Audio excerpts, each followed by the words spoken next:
niveau-là. Ce n'est pas la médecine m'a abandonné en chemin. Il y a beaucoup de personnes qui m'ont même abandonné en chemin. Il y a des gens qui ont dit que ce n'est pas la foi avec mon épouse. Il y a des gens qui nous ont abandonnés. Mais Dieu ne nous a pas abandonnés. Je ne veux pas faire comme si c'était quelque chose d'ordinaire. Comme si avant j'avais l'habitude de faire des enfants. Non, c'était impossible pour moi. Mais Dieu a fait que ce qui était impossible pour moi devient possible.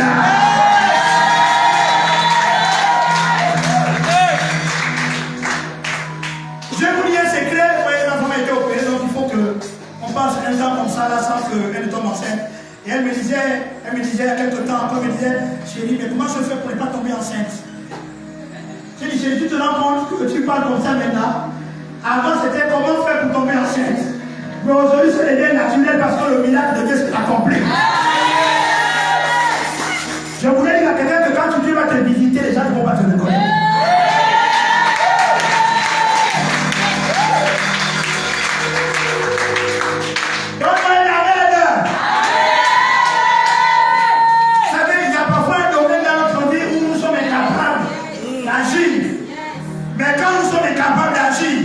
Sachant que nous avons un Dieu capable. Notre Dieu est capable de faire ce que nous ne pouvons pas faire. Il y a des moments quand même des résolutions et on échoue encore. On peut les engagements, on échoue. Mais laisse-moi te dire qu'avec mon Jésus, tu n'échoueras pas.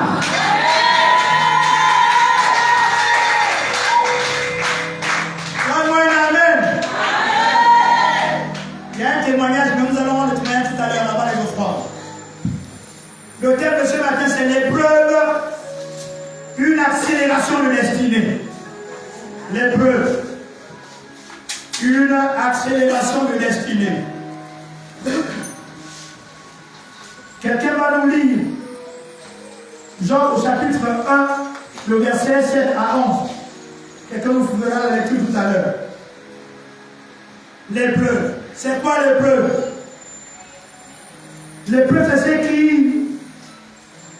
permet de juger de la valeur, de la qualité d'une personne ou d'une chose.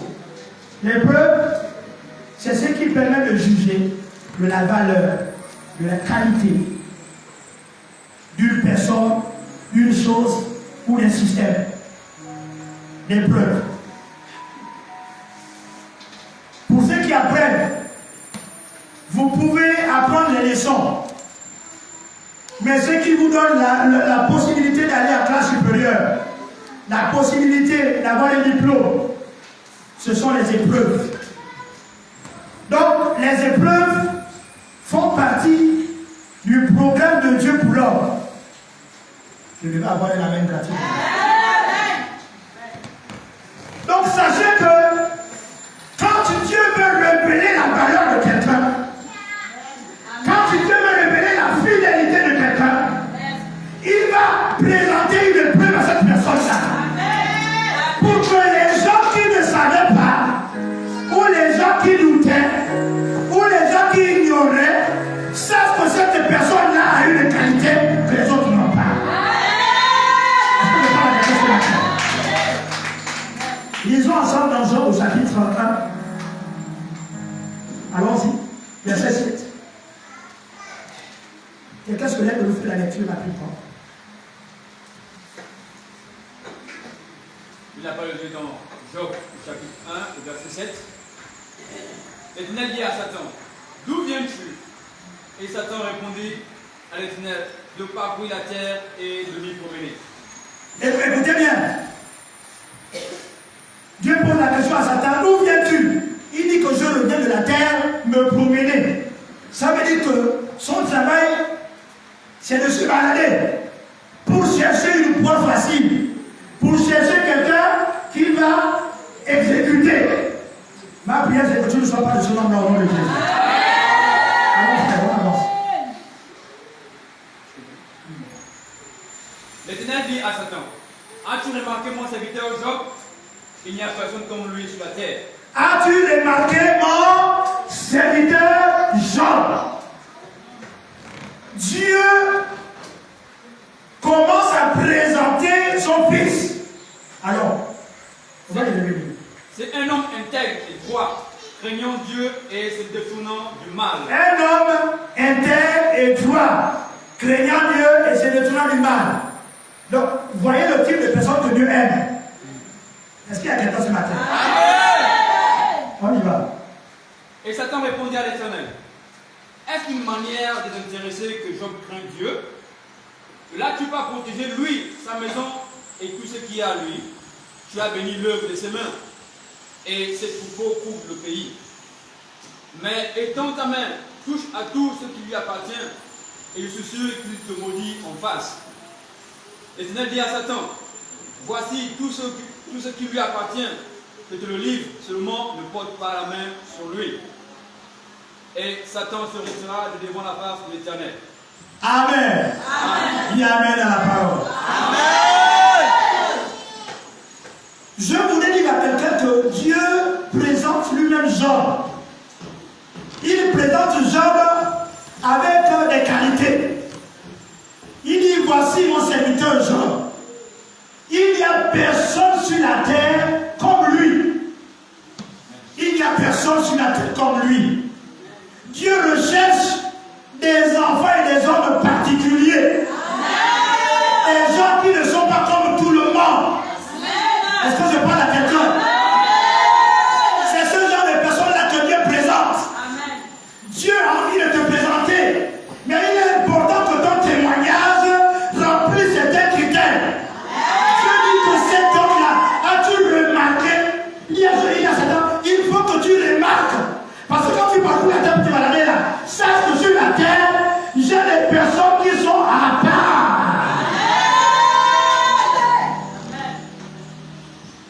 Un homme intègre, juste et droit, craignant Dieu. Il est important que l'Église revienne à la crainte de Dieu, à l'intégrité. On a aujourd'hui beaucoup de chrétiens menteurs. Beaucoup de chrétiens menteurs. On a beaucoup de chrétiens qui sont plus intègres, qui sont capables de voler dans le lieu de travail. Je prie qu'on ne les trouve pas ici au nom de Jésus. Des chrétiens qui font les business derrière. Des chrétiens qui sont comme des païens, qui fonctionnent comme des païens et qui ont plus peur de la présence des chrétiens et du pasteur que de Dieu. Quand ils sont seuls, ils sont capables de tomber. Mais quand les frères sont là, ils sont faits en Christ. Je prie que tu devras faire un peu en Christ même quand on n'est pas là. La crainte de l'Éternel, c'est le commencement de la sagesse. Donc si nous voulons aller loin, nous devons avoir la crainte de l'Éternel. Le thème de ce matin, c'est l'épreuve, une accélération de l'esprit. Donc Dieu est en train de présenter à Satan un type de personne. Il dit, as-tu vu mon serviteur Job? Il n'y a personne comme lui. Et Satan commence à répondre. Il dit, c'est normal. Il dit, c'est normal. Il dit, c'est normal. Non, c'est normal, c'est pas le mot de Satan. Tu as peur de prononcer ça. Il dit, c'est normal. C'est normal. Satan, il a une réflexion normale. Mais sauf qu'il ne connaît pas Job. Il a une réflexion normale parce que c'est normal que Job te bénisse. C'est normal que Job puisse faire les offrandes. C'est normal que Job te serve. C'est normal. Il dit parce que tu as protégé lui et sa famille. Est-ce que vous comprenez un peu? Donc, Satan est en train de dire que si Job vient te servir, c'est parce que tu l'as béni. Est-ce que je parle à quelqu'un? Il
Dieu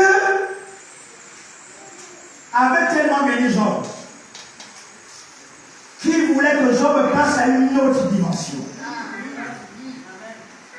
Vous savez, il y a des gens qui sont bénis aujourd'hui. Mais à un moment donné, quand vous voulez aller plus loin, vous devez renoncer au standing présent. Vous devez renoncer au confort présent pour chercher ce qui est plus fort. Vous allez voir des gens qui ont construit des maisons en planche. À un moment donné, quand ils veulent changer de niveau, qu'est-ce qu'ils font? Ils commencent à monter les briques à l'extérieur. Mais quand ils montent les briques à l'extérieur, là, leur maison n'est plus beau à voir. Ça semble bizarre. Ils commencent à monter les murs. Et ils cassent. Parfois, c'est le ciment à l'intérieur de la maison. Ils dorment dans la poussière. Mais ils ont commencé une transformation. On dit que tu n'as pas compris. Je voulais dire à quelqu'un que l'épreuve est un moyen de transformation. On ne peut pas être transformé si on ne passe pas par l'épreuve. On a besoin d'être éprouvé. On a besoin d'être éprouvé. On a besoin d'être testé. Il y a des ingénieurs en civil ici. Ils savent que le béton doit être testé. On doit savoir la résistance du béton. Il y a des ponts. Si on les construit mal, on met juste le béton comme ça là. Ça risque de se casser. Il y a le principe de la flexion. Il faut que le béton arrive à se fléchir pour qu'il supporte la charge. Pour pas qu'il soit rigide. S'il est rigide, il casse. Est-ce que je parle de ce matin? Je suis en train de dire à quelqu'un que Dieu, quand il t'introduit dans une épreuve, c'est qu'il veut amener cette personne-là à une autre dimension.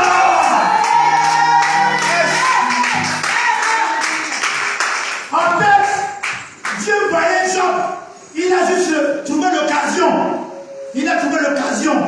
Et il a trouvé l'outil pour éprouver Job. Il a trouvé l'occasion.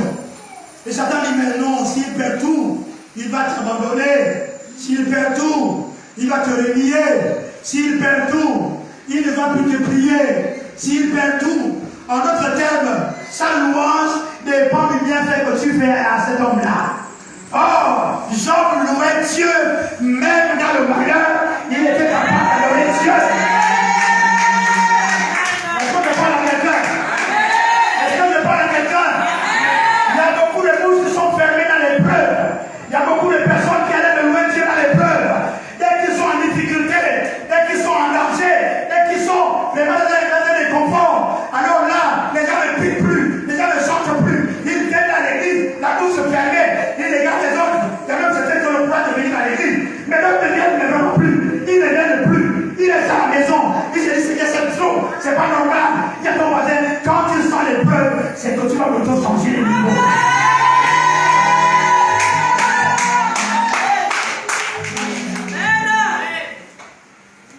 On ne peut pas avoir de la qualité si on n'est pas éprouvé. Les gens ne peuvent pas savoir notre témoignage, la puissance de la main de Dieu, si nous ne sommes pas éprouvés. L'épreuve révèle la qualité des héros de la foi. L'épreuve révèle la qualité de chacun. Les gens peut-être ne te connaissent pas, mais après ton épreuve, après ce combat, tu seras couronné.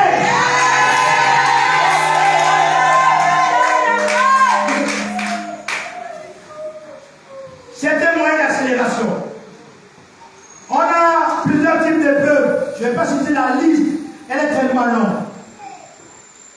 Il y a des épreuves du manquement. Dans Philippiens 4.1, Paul dit que j'ai appris à vivre dans l'humiliation. L'humiliation. Comme dans aussi l'abondance, j'ai appris à vivre dans la misère. Il a appris à vivre dans la faim. Il a appris à dormir avec la faim. Il a appris aussi à dormir dans la satiété. Donc Paul a connu des temps d'humiliation. Des temps d'humiliation. Quand vous êtes éprouvé, le plus souvent, on ne vous regarde pas. On vous met de côté. On vous met à l'écart. Pas à part. On vous met à l'écart.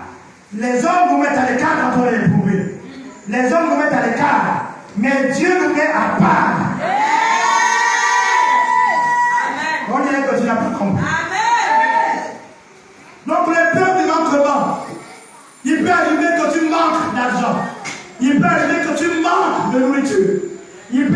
que tu manques de certaines ressources normales, il peut arriver que tu manques de ces choses-là.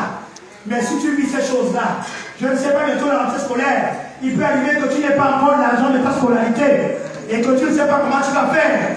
Mais laisse-moi te dire que Dieu reste Dieu. Il y a l'épreuve de la maladie. Oui, l'épreuve de la maladie. Il y a un roi qui est tombé malade et qui allait mourir. Il a servi Dieu pendant toute sa vie. Il a servi Dieu. Et Dieu lui dit, donne les ordres à ta maison parce que tu vas mourir. Ce roi-là, il a pleuré devant le Seigneur. Il dit, Seigneur, souviens-toi de moi. Souviens-toi que je ne suis pas une personne ordinaire. Je ne suis pas une personne ordinaire. Je prie qu'il y ait quelqu'un parmi nous qui soit capable d'avoir des œuvres qui amènent Dieu à changer la vie.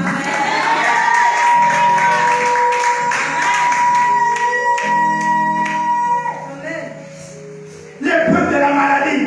Il y a même des gens qui m'ont dit que non, cette personne est malade parce qu'elle a péché. Vous savez, les gens aujourd'hui, ils analysent tellement de choses. Dès qu'on dit qu'elle a le VIH, on se dit non, c'est celui qui l'a péché. On peut te condamner. Mais il y a des maladies qui se transmettent même spirituellement. Il y a une mystiquement, il y a des gens qui sont malades. Il y a des gens qui ont été empoisonnés dans les lèvres et qui sont devenus malades. Mais au nom de Jésus, ça va s'arrêter.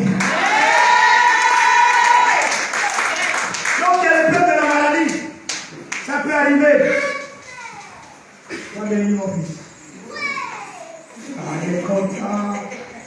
Il y a l'épreuve de la mort. L'épreuve de la mort. On peut mourir. On peut mourir. Alors qu'on a les grands rêves. On peut mourir. Comme Tabitha est morte. Tabitha était une femme. On ne sait pas si elle était mariée. On ne sait pas si elle avait des enfants. Mais la Bible nous dit qu'elle est morte. Mais quand elle est morte là, les gens l'ont lavée. Ils l'ont préparée pour l'enterrement. Mais ils se sont dit, elle ne peut pas mourir. Il faut qu'elle revienne à la vie. Ces gens-là, ils connaissaient Dieu. Ils savaient que Dieu est capable. Mais ils avaient vu la puissance pour ressusciter Tabitha. Alors, ils ont attendu que Pierre arrive. Est-ce que je parle à quelqu'un? Est-ce que je parle à quelqu'un? Donc, il y a des épreuves, ne reste pas comme ça. Va avec quelqu'un qui peut t'aider. Il y a des gens qui cachent les épreuves. Il y a des gens qui cachent leurs difficultés. Au peuple ne sait même pas ça. Tabitha, quand elle est morte, les gens ont parlé. Ils ont dit à Pierre, elle ne peut pas mourir. Regarde ce qu'elle a fait pour nous. Si elle va comme ça, qui va encore faire ça? Je prie que tu sois comme Tabitha qui sera ressuscité au nom de Jésus. Peu importe la mort qui t'a attaqué, tu sois ressuscité au nom de Jésus. L'épreuve de la mort, on peut aussi perdre un parent. Vous savez, quand on perd un parent, c'est difficile, c'est compliqué. On peut passer par l'épreuve de la mort, où on a perdu un être proche. Vous savez, la mort de cette personne, la mort ne dit pas que tu es encore trop petit, tu as encore besoin de ton père, tu as encore besoin de ta mère. La mort ne pense pas ça. La mort fait les orphelins. Il y a des gens qui sont orphelins, de père et de mère, tout petits, de père et de mère, qui perdent leurs parents, qui perdent leurs frères, qui perdent la personne qui payait l'école, la personne qui te gardait, la personne qui était vraiment le support, qui te permettait d'avancer. Elle meurt brutalement et soudainement, et tout à coup tu restes avec des gens qui ne t'aiment pas. Tu restes avec des gens que tu penses qu'ils ne t'aiment pas. Tu restes avec des gens, tu restes avec des gens que tu estimes que ceux-là, non. Ils ne sont pas bien pour toi. Tu restes avec ceux-là. Mais laisse-moi te dire que même si tu perds comment, même si tu amènes comment, tu vas vivre l'épreuve là. L'épreuve est inévitable. Dieu veut te préparer. Donne-moi l'amen. Donne-moi l'amen. Dieu veut te préparer. Parce qu'il y a trop de personnes qui s'appuient sur les hommes. La Bible dit malheur à celui qui se confie à l'homme. Il y a des gens qui ont fait mourir leurs parents vite. Parce qu'ils ont fait de leurs parents leur Dieu. Ton parent c'est ton parent, c'est pas Dieu. Dieu est Dieu. Ton parent c'est ton parent. Mais il y a une différence entre Dieu et le parent. Le parent peut être limité. Mais Dieu lui n'est pas limité. Il peut faire ce que les parents ne peuvent pas faire.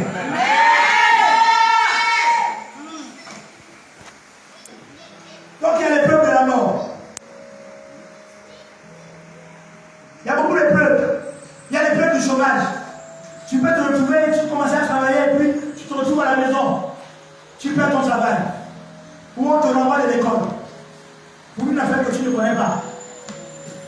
de l'école et tu te retrouves à la maison, tu peux te retrouver éprouvé. Il y a plusieurs sortes d'épreuves. Il y a l'épreuve aussi qui fait partie du plan de Dieu. Vous allez lire Matthieu 26, verset 39. Jésus est éprouvé et puis il sent les douleurs, il sent qu'il doit passer par un chemin difficile. Je voulais dire à quelqu'un que l'épreuve n'est pas souvent facile. L'épreuve n'est pas facile. Le témoignage il est facile à raconter. Mais l'épreuve, ce n'est pas facile. Est-ce que je parle à quelqu'un? Est-ce que je parle à quelqu'un? L'épreuve n'est pas facile. L'épreuve n'est pas facile à vivre. L'épreuve. Donc Jésus sentait qu'il allait souffrir. Il a dit Seigneur, éloigne-moi cette coupe-là. Et puis après, il est revenu à lui et dit non, Seigneur, pas ce que je veux, mais ta volonté. Ta volonté. Il faut que les chrétiens, quand ils sont éprouvés, ils puissent demander la volonté de Dieu. Que la volonté de Dieu se fasse. Parce que quand tu es éprouvé, c'est que Dieu veut te faire passer à une classe supérieure. Mais si tu n'as pas compris la leçon, alors tu vas passer à côté. J'anticipe en disant que dans l'épreuve, il y a toujours un enseignement. Il y a toujours un enseignement dans l'épreuve. Il y a toujours un enseignement dans l'épreuve. Quand on est éprouvé, c'est que Dieu veut travailler un domaine particulier de notre vie. Un domaine. Il y a des domaines, on a donné notre vie à Jésus, mais nous restons forts dans ce domaine-là nous-mêmes. C'est-à-dire qu'on a encore le contrôle de ce domaine-là. Nous-mêmes, on est forts, on se jette dedans. Et quand tu vois ça, et comme Dieu veut te sauver totalement, alors il va t'introduire dans une épreuve qui va t'amener à dépendre de Dieu. Est-ce que je parle à quelqu'un? Est-ce que je parle à quelqu'un? Oh, tu veux te marier avec tout le monde, mais avoir des enfants, ça c'est autre chose. Est-ce que vous voyez? Dieu peut te laisser te marier. Tu veux te marier, tu dis, moi je prends Paul. On te dit, pas Silas, non, je prends Paul. Ok, tu prends Paul. Mais une fois marié, maintenant vous faites des enfants. J'ai dit, bon, c'est là où je t'attends. Parce qu'il y a un caractère, c'est vrai que tu as choisi, tu es heureux dans ton mariage, mais tu es têtu. Il y a des gens qui sont têtus. Il y a des chrétiens qui sont têtus. Quelqu'un t'a dit comment le pasteur, je ne suis pas en train de vous insulter. Je suis en train de donner l'adjectif qui qualifie ton comportement. Est-ce qu'on ne parle à quelqu'un? Il y a des gens, on ne les conseille pas. Il y a des gens comme ça dans l'église. Tu viens pour le conseiller, ils te sortent tous les versets qu'ils connaissent. Il y a des gens, tu peux lui dire que c'est ça la solution. Il ne veut pas. Il n'examine pas. Pour lui, c'est tout ce qu'il pense qui est bien. Du côté, il a demandé attention à toi. Il a demandé attention à toi. Mais tu me regardes pas ton voisin, tu me regardes, excuse-moi ton voisin. Regarde bien ton voisin. Si c'est un frère, tu dis frère, attention. Si c'est une soeur, attention. Donc il y a des gens qui sont têtus et qui devaient depuis longtemps sortir de l'épreuve. Mais à cause de leur caractère têtu, ils sont obligés encore de rester dans la même classe d'épreuve. Parce qu'ils ne veulent pas se soumettre. Ils ne veulent pas se soumettre. L'épreuve nous amène à nous soumettre à Dieu. Amen. Jésus a dit non pas ma volonté, mais ce que tu veux. Amen. Jésus a appris l'obéissance par les choses qu'il a souffert. Donc la souffrance va t'enseigner aussi l'obéissance. Donne-moi un arrêt fort. Donc il y a des gens qui sont éprouvés parce que simplement ils ne sont pas obéissants. Israël avait un cœur incrédule. Lorsqu'il était en Égypte,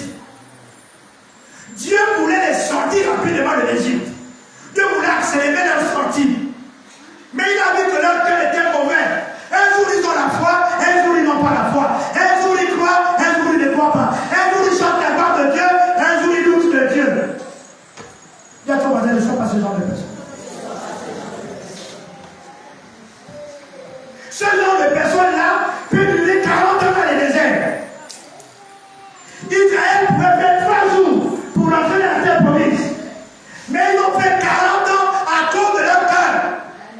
Dès que c'était compliqué, ah Seigneur, c'est à cause de toi. Nous on était tranquilles. Il y a même des gens qui étaient leur passé. Ah vraiment, si j'étais dans le monde, oh, mais tu étais perdu dans le monde. Tu étais païen.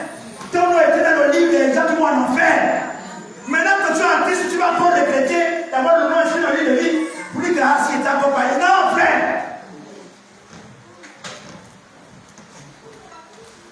Donc retenez que l'état du cœur de quelqu'un peut faire brûler son épreuve. Est-ce que je parle de donc ton état, ton attitude peut faire brûler ton épreuve. Si tu n'es pas prêt avec Dieu, ton épreuve va brûler. Jusqu'à ce que le vrai sorte. Donc ce n'est pas grave. Tu peux continuer à nous tromper. Tu peux continuer à nous mentir. Mais tu vas rester dans la même classe. Et on ne va même pas te renvoyer.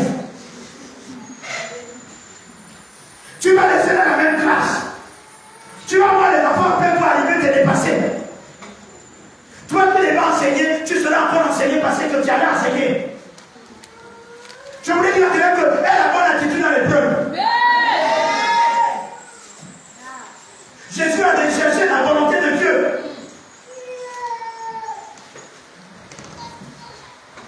Il y a quelqu'un ce matin? Amen. Comment reconnaître qu'on est éprouvé? Le péché n'est pas une épreuve. Tu allais voler, on t'a frappé, le visage est gonflé. Ce n'est pas une épreuve. Ce sont les conséquences. Yes. Les conséquences.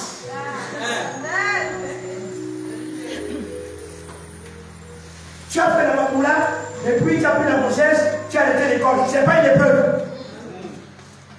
Tu as cherché à t'amuser. Ce sont les conséquences de la grossesse là qui te font arrêter l'école. Ce n'est pas l'épreuve.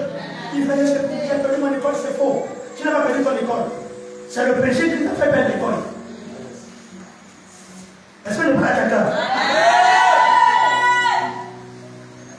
Comment reconnaître quand on est éprouvé?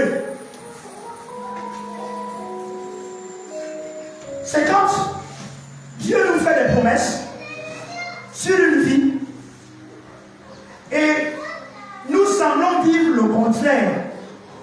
Pas parce que nous sommes infidèles, mais nous vivons le contraire à cause de certaines situations qui sont comme des obstacles autour de nous. C'est-à-dire que Dieu t'a promis exemple que tu seras.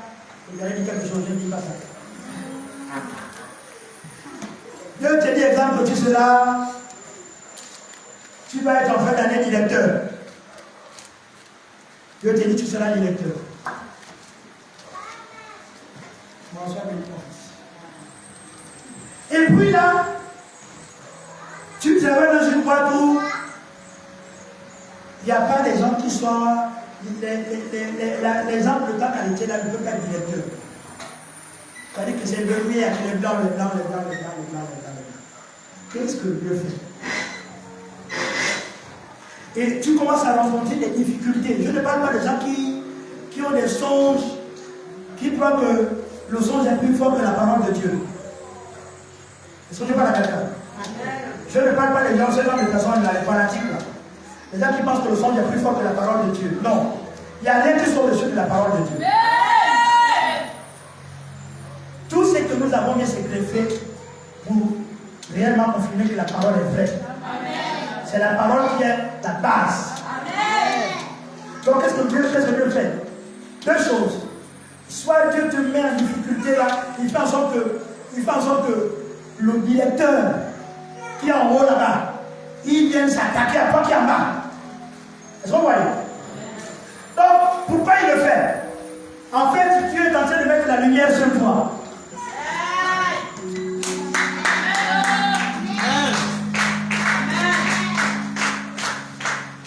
Parce que si c'est un simple collègue comme ça là qui est avec toi aux ateliers qui t'attaque, ça va rester aux ateliers. On est que tu n'as pas compris. Dieu permet que quelqu'un qui a une option supérieure, quelqu'un qui a un niveau supérieur, puisse t'attaquer pour que le combat soit connu de tout le monde. Et quand Dieu vous a révélé les choses, il dit non. Les gens ne connaissent déjà, vous savez le métier qui était prouvé, non. Sortez le dedans.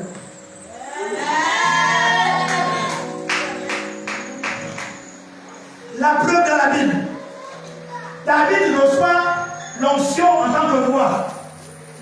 Il reçoit l'onction en tant que roi. Et Dieu l'utilise même à calmer les démons qui sont dans le roi Saül. Donc David devient, il est à côté de Saül, il joue à la harpe, tout ça là, le roi se tranquillise, etc. Et puis le roi se met à attaquer David. Et David dit même que c'est comment le roi d'Israël va poursuivre une puce. En d'autres termes, toi qui es la plus haute autorité, comment tu peux t'attaquer à un petit comme moi? Mais en fait, Dieu voulait attirer les projecteurs sur David.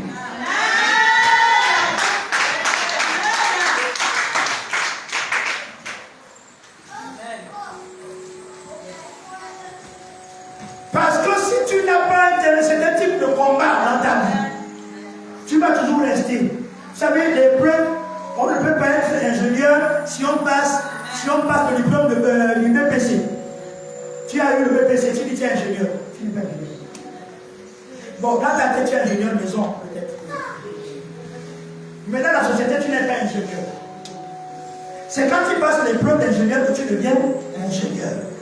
Quand tu passes l'épreuve de médecine, tu deviens docteur en médecine.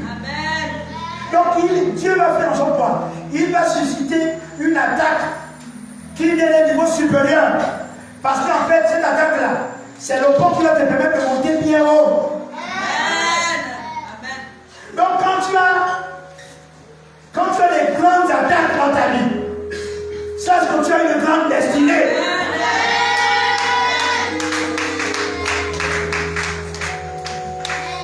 La preuve, quand Jésus est né, il est venu pour sauver le monde. Qu'est-ce que Satan a fait? Il a poussé Hérode à tuer tous les enfants mâles qui sont nés à la même année que Jésus. Il pensait tuer Jésus. Est-ce que vous voyez? Mais Hérode, il s'attaque à un bébé. Est-ce que vous comprenez un peu? Il ne s'attaque pas à un grand. Mais il sait que le bébé là, il a en lui les gènes de la royauté. On est habitué de ton papa. C'est-à-dire que je voulais te donner une révélation. Toi, tu te vois encore petit. Tu te vois, tu n'as rien. Mais quand Satan te voit, il ne te voit pas comme tu es là aujourd'hui.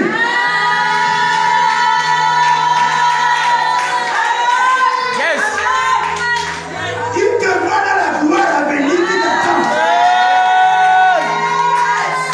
Donc les armes qu'il utilise, ce n'est pas les armes du combat en fonction de ce que tu as aujourd'hui. C'est les armes de l'avenir pour te détruire aujourd'hui. Yes. En fait, Satan veut te détruire aujourd'hui parce que c'est que le maître sera puissant. Est-ce que je parle à quelque chose de la vie?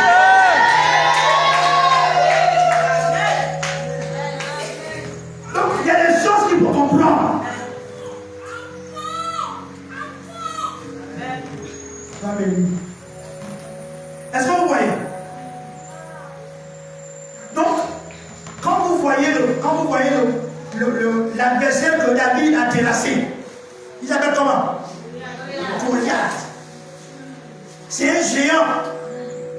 Je voulais dire à tous les jeunes, et aux enfants, et aux femmes, et aux hommes de cette assemblée, ne négligez pas les combats que vous avez. Parce que ça vous prépare à l'élévation. Vous savez, il y a des combats où vous pouvez entrer dans l'histoire rapidement. Tu peux être introduit pendant toute une année, et puis en un seul jour, en un seul instant, tu rentres dans l'histoire de la nation. J'aime pas parler de la main. J'aime pas parler de la main.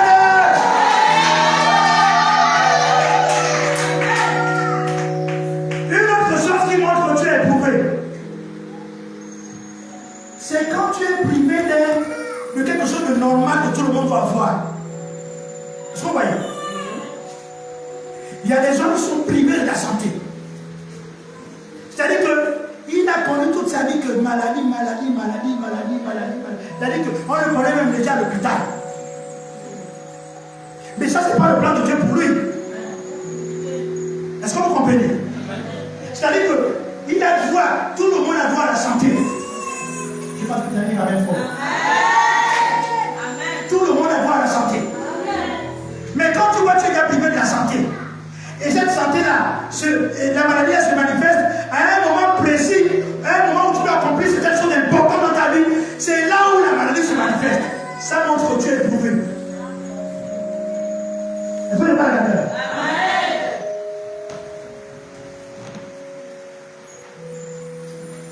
Mais je voulais te dire en fait que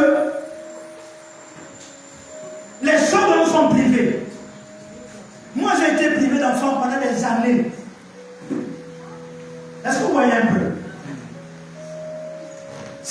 Je devais avoir des enfants, mais j'ai été privé d'enfants pendant des années.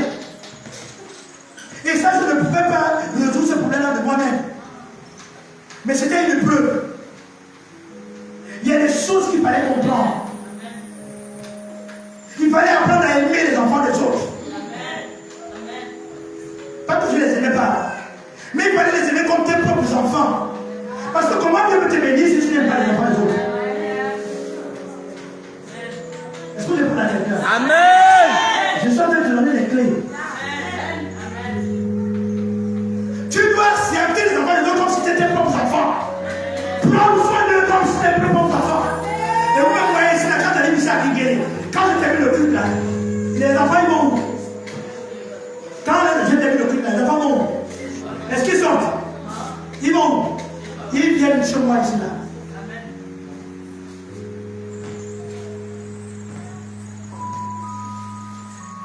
L'autre chose que Dieu voulait m'enseigner, c'est que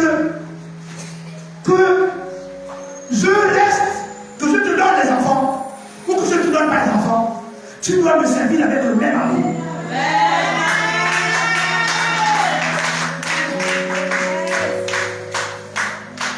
Ton service ne va pas balayer en fonction des bénédictions que tu as. Au contraire, tu dois plus aimer Dieu même quand tu es éprouvé.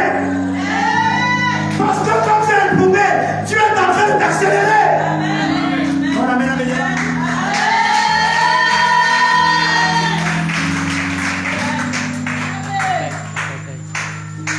Tu dois servir Dieu sans condition. Parce que comme Job, on peut te priver de certaines choses. Même sa femme lui a dit, écoute, mon lit, Dieu est meurt.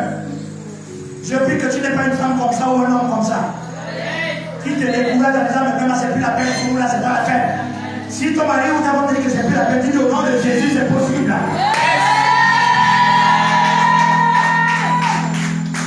Vous savez, utilisons nos âmes. Notre âme, c'est Jésus. Le nom qui nous a été donné, c'est le nom de Jésus. Ce nom résout tous les problèmes.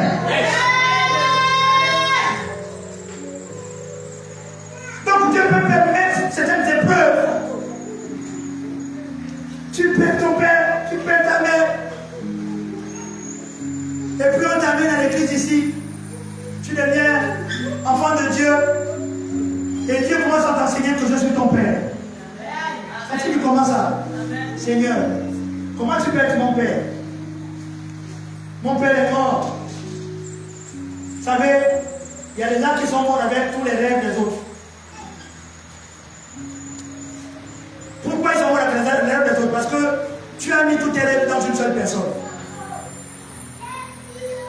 Mais quand tu as mis tes rêves en Jésus, tes rêves ne mourront jamais. Donne-moi un amen. Donne-moi un amen. Donne-moi un amen. Et Dieu commence à te parler de je suis ton père. Je peux prendre soin de toi. Je peux te défendre. Je peux m'occuper de toi. Et tu commences à expérimenter la puissance de Dieu. Quelqu'un comme ça, quand il grandit comme étant une bombe de Dieu.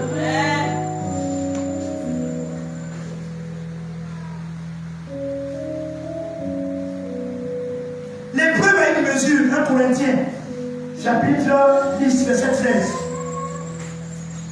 L'épreuve qui vous a atteint n'a pas dépassé la mesure humaine. Dis à ton voisin, l'épreuve ne dépasse pas la mesure humaine. Non, lis-le bien, parce qu'il y a des classes que non, c'est trop. Ah, Seigneur, c'est trop. Seigneur, l'épreuve là, c'est trop fort. C'est trop. Dis à ton voisin, ça ne dépasse pas la mesure humaine. Dis-le bien. Le Père de lui, ça ne dépasse pas la mesure humaine. Ça veut dire quoi? Ça veut dire que tu es capable de tenir dans l'épreuve. Tu ne mourras pas dans l'épreuve. Il faut rester fidèle dans l'épreuve. L'épreuve n'est pas là pour nous tuer, nous faire tomber. Au contraire, l'épreuve est là pour révéler les qualités qui sont en nous. Il y a des trésors en nous. Vous imaginez un peu. Vous imaginez un peu. Imaginez-vous que si maintenant j'aurais dit non, bon écoutez, chérie, ça fait 5 ans, ça fait 9 ans on est mariés. Là, je prends d'abord une petite. On va faire l'enfant, on va l'amener à la maison. Oh! Vous imaginez, si j'aurais dit non, vraiment, il ne faut pas que le nom de mon père s'éteigne comme ça là. Donc toutes les petites que je vois là, enceinte.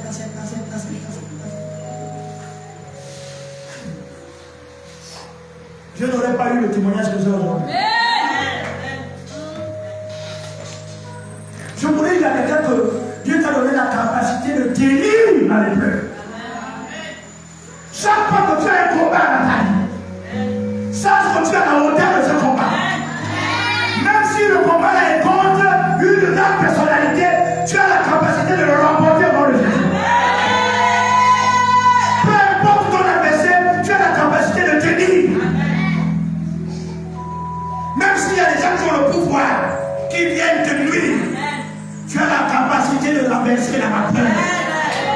La Bible dit que la fin d'une chose commencera. Laisse-moi te dire que ta foi sera glorieuse avec le Seigneur. Je n'ai pas entendu dans la même hier. Ta foi sera glorieuse. Oh oui. Aujourd'hui, on peut adorer Jésus. Les gens se mettent à genoux parce qu'il a obéi à son Père. Il a supporté l'épreuve et il est sorti vainqueur. Et son nom reste dans les annales. Vous voyez, quand on parle d'Abraham, on parle d'Abraham comme étant le père de la foi. Mais on parle aussi d'Abraham comme étant un homme qui a reçu un miracle d'un enfant. Oui, vous savez quand on passait par là, si j'aurais fait, laissez-moi vous rapporter mon témoignage s'il vous plaît. Si j'aurais fait les enfants à 1 an, 2 ans de mon mariage, je ne serais pas part pour Dieu. Je serais une personne ordinaire. Il y a des gens qui ont eu le temps de faire les enfants. Mais quand moi j'ai eu à faire les enfants, ça fait un écho dans les maisons des autres. Donne-moi une amen. Ça fait un écho. Et pourtant, dans la même année, il y a beaucoup de personnes qui ont eu des enfants. Mais mon enfant n'est pas comme ton enfant. Est-ce que je parle à quelqu'un ce matin? Je suis en train de dire que, en fait, quand tu sortiras de l'épreuve, tu auras une qualité que les autres n'ont pas. Ton témoignage va servir pour la gloire de Dieu. Les gens verront la démonstration de la puissance de Dieu dans ta vie. Parfois, Dieu fait durer l'épreuve. Pas parce qu'il ne nous aime pas. Pas parce qu'il est sourd. Mais parce qu'il veut fermer la bouche de tous ceux qui ont parlé avant moi. Je suis convaincu qu'il y a des gens qui ont parlé sur ta vie. Et qui t'ont donné un témoignage que toi, c'est pas la peine. Oh, toi là, pardon. Oh, le couple là, oh, l'enfant là, oh, le monsieur là, c'est pas la peine, la femme là, oui, c'est ce qu'elle peut. Oui, Dieu parfois les laisse bien parler. Il y a des gens qui n'ont même pas trop bien parlé. Il faut qu'ils parlent jusqu'à roter. Ils vont parler jusqu'à roter. Dieu veut qu'ils parlent d'abord. Dieu veut qu'ils parlent. Vous savez, dimanche passé, j'étais invité dans une grande église de la place. Courant mon témoignage.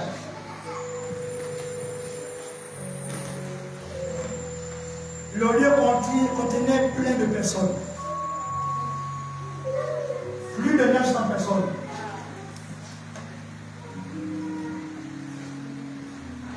Et les gens ont eu le temps d'écouter mon témoignage. Et c'était on a eu le témoignage qu'ils ont été encouragés. Ils vont agir avec Dieu. Parce qu'ils ont écouté l'histoire de quelqu'un. Je voulais dire à quelqu'un de ton histoire.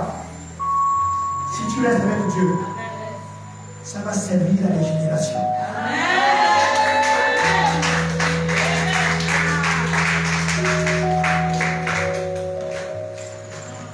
Et quand Dieu veut accélérer une personne, Dieu va susciter les épreuves. Les épreuves là aussi peuvent être le résultat de la jalousie. Comme les frères de Joseph qui ont vendu leur frère à cause de la jalousie. Ils étaient jaloux. Même si on t'a vendu à cause de la jalousie. Même si on t'a vendu à cause de l'amertume, la colère. Même si on a fait des choses sur toi. Même si on a prononcé des malédictions sur toi. Je voulais dire que la bénédiction devait être supérieure à la malédiction. Les frères de Joseph ont souhaité sa mort. Ils ont souhaité qu'il meure. Et au point qu'ils l'ont vendu comme esclave. L'esclave, il était accusé.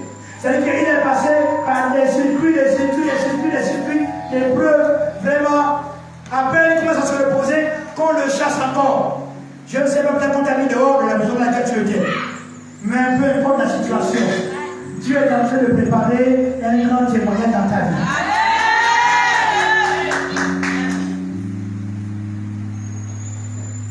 Lorsque Joseph est tombé à l'avant-dernière catastrophe, il se retrouve en prison. Imaginez-vous, il se retrouve en prison. Lui, le fils aimé de son père, il se retrouve en prison. Lui qui était le chouchou, son père devait faire une tunique picarée avec beaucoup de couleurs, sans couture. C'était une tunique qui avait de la valeur. Ses frères ont déchiré ça. Ils ont mis le sang dessus. Je ne sais pas, peut-être qu'on a mis le sang dans ton témoignage. On a sali ton témoignage. On a sali, on a créé des histoires contre toi. On a inventé beaucoup d'histoires contre toi. Joseph est tombé juste en prison. Mais même dans la prison là-bas, Dieu l'a sorti au bon moment. Je te dis ce matin que tu vas sortir au bon moment. Au bon moment. Et le bon moment, c'est très bientôt. Il y a certains qui vont sortir de leur épreuve cette année. Avant de traverser, les gens vont voir la gloire de Dieu dans ta vie.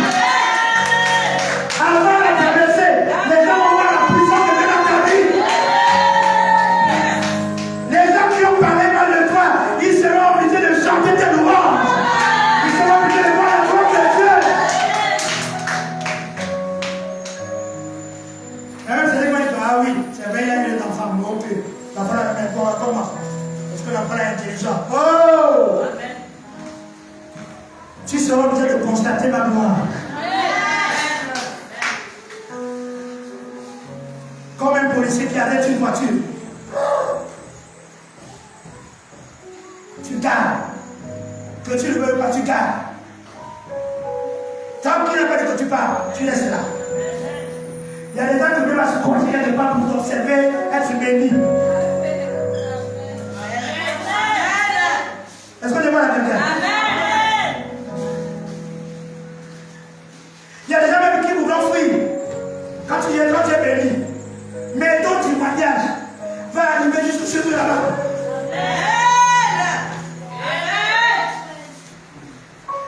Et ils vont constater que Dieu est avec toi. Voilà pourquoi toi reste fidèle au Seigneur. Parce que quand Dieu nous éprouve comme ça, il veut montrer à Satan qu'il a des enfants. Comme Job. Des hommes bien. Des hommes fidèles. Des hommes loyaux. Obéissants. Job a tout perdu. Mais quand le moment de la bénédiction est arrivé, je voulais te donner aussi un secret. Quand tu seras béni, il ne faut pas aller narguer les gens. Il ne faut pas narguer les gens. Parce que ce que tu auras reçu là, c'est Dieu qui te l'a donné. Ce n'est pas pour faire le malheur de vous, tu me parlais là. Pas comme maintenant. C'est comme une voiture.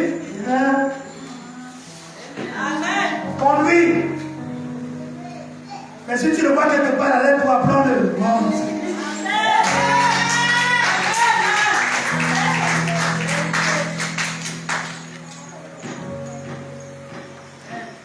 En toute humilité, augmente la clim.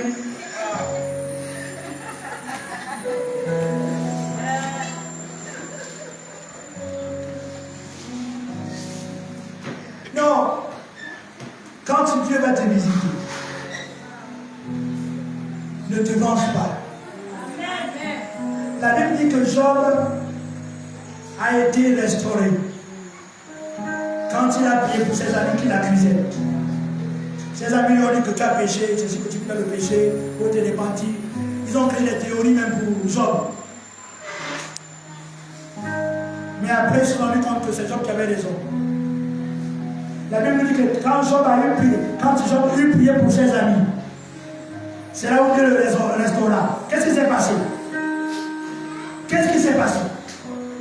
J'ai envie de vous choquer un peu. Est-ce qu'il y a quelqu'un ce matin? Est-ce qu'il y a quelqu'un ce matin? J'ai envie de vous choquer. Donne-moi un amen fort. Quand Dieu va décider de te bénir, il va te donner le double de ce que tu avais.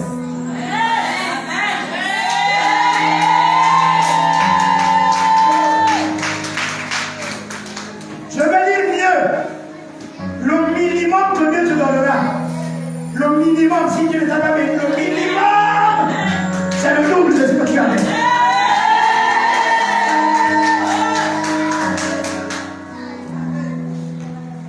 Maintenant, j'écoute quelqu'un qui dit, mais moi je n'avais rien.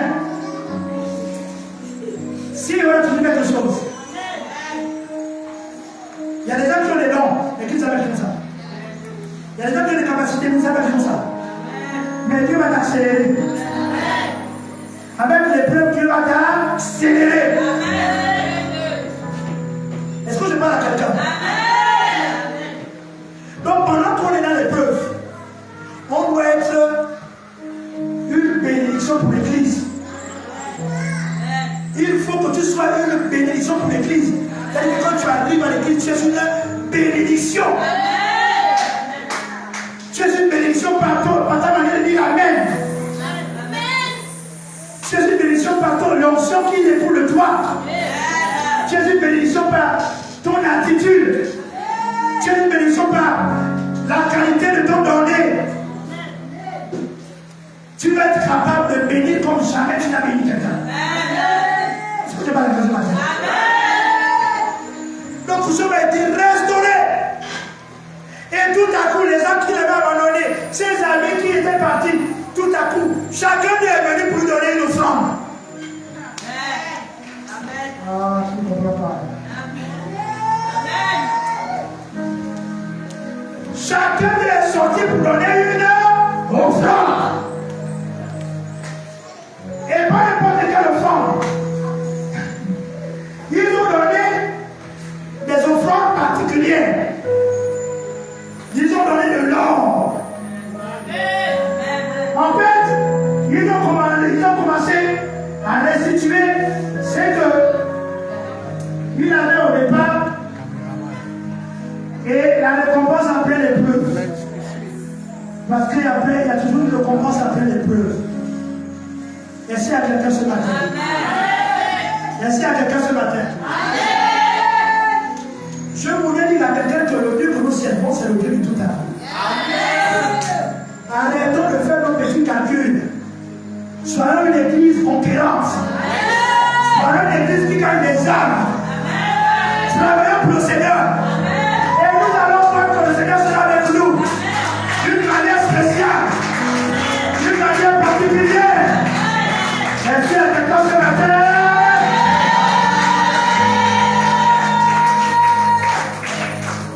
J'ai envie de vous choquer. Je suis allé dimanche passé dans mon témoignage. J'ai décidé, mon épouse et moi, de faire le sacrifice de bénir cette assemblée. On a béni cette assemblée avec un montant d'argent. Et puis, on a terminé la réunion, les gens étaient vraiment bénis. On a terminé la réunion. Et nous sommes remontés dans notre voiture. Ma femme m'a dit, chérie, la manière dont on t'a béni là, c'est fort. J'ai dit, comment ça? Pour moi, j'ai travaillé, on n'a pas donné d'enveloppe. Gloire à Dieu. Parce qu'on ne travaille pas pour l'argent. On travaille parce qu'on a un ministère. Est-ce que je parle à quelqu'un? Donc, elle me dit, chérie, l'enveloppe là est tombée. C'est gros. Je dis, c'est gros comment? Elle me montre le truc. Elle dit, oh. Je ne vais pas vous dire le montant. Mais c'était. Je veux dire que l'enveloppe là dépasse mon salaire. Et là, c'est mon salaire. L'enveloppe là dépasse mon salaire.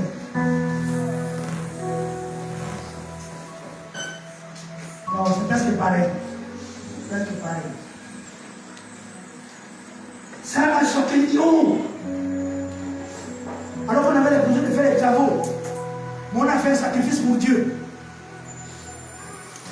Ça ne c'est pas quand on est béni demain qu'on peut venir faire les offrandes, Seigneur. C'est quand on n'a encore rien.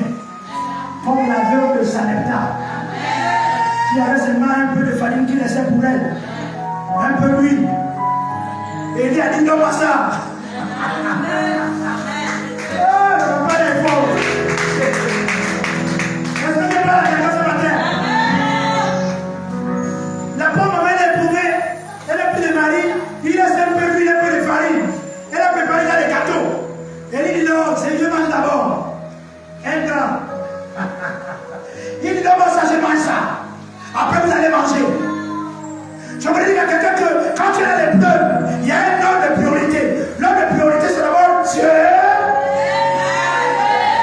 Je n'ai pas entendu ton amen. L'ordre de priorité, c'est d'abord Dieu. Après Dieu, tu seras béni de toutes sortes de bénédictions. Et mon Dieu pourvoira à tous vos besoins. Dieu va te donner. On voulait faire des travaux. On a fait des travaux rapidement. Dès qu'on a eu tout l'argent là, on a transformé ça en briques, en ciment. On a aidé 2 personnes. On a envoyé à l'étranger à une personne. On a envoyé à quelqu'un ici. Le reste là, on a transformé ça en ciment. Si vous n'allez pas à la maison là, on est en chantier. Je voulais dire à quelqu'un que Dieu veut t'accélérer. Dieu veut accélérer ta destinée. Vous savez, ce que tu ne peux pas donner à Dieu là, Dieu le possède. Ce que tu veux, Dieu aussi possède ça. Donc tu seras gagnant en donnant au Seigneur. Mais on ne donne pas au Seigneur parce qu'on fait les calculs, Seigneur, que tu donnes parce que tu veux me donner. Non, on donne parce que c'est normal de bénir le Seigneur. Est-ce qu'on n'est pas là ce matin? C'est normal de bénir le Seigneur. Parce que quand Dieu va te bénir, quand il a béni Job, il a béni Job dans tous les domaines de sa vie. Amen.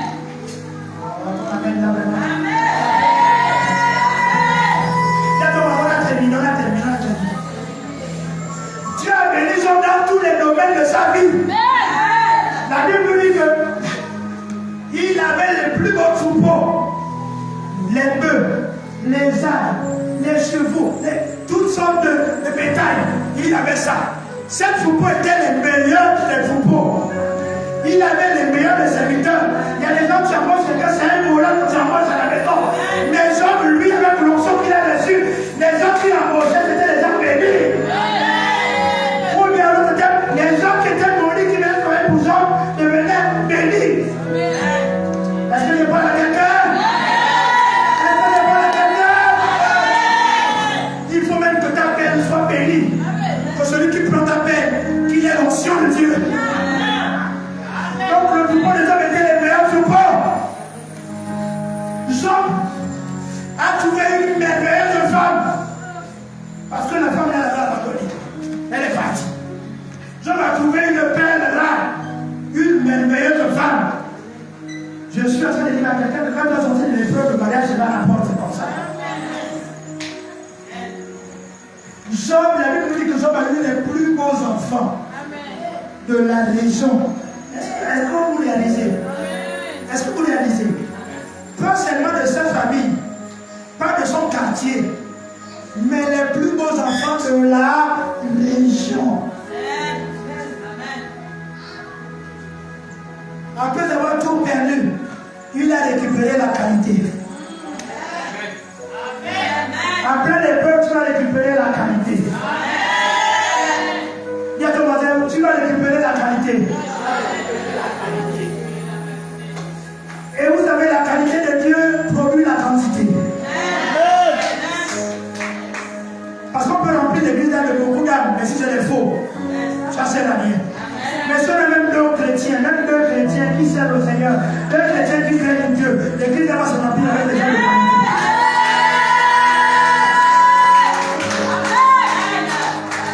Est-ce qu'on peut se lever, on va prier le Seigneur? Je serai couronné, je serai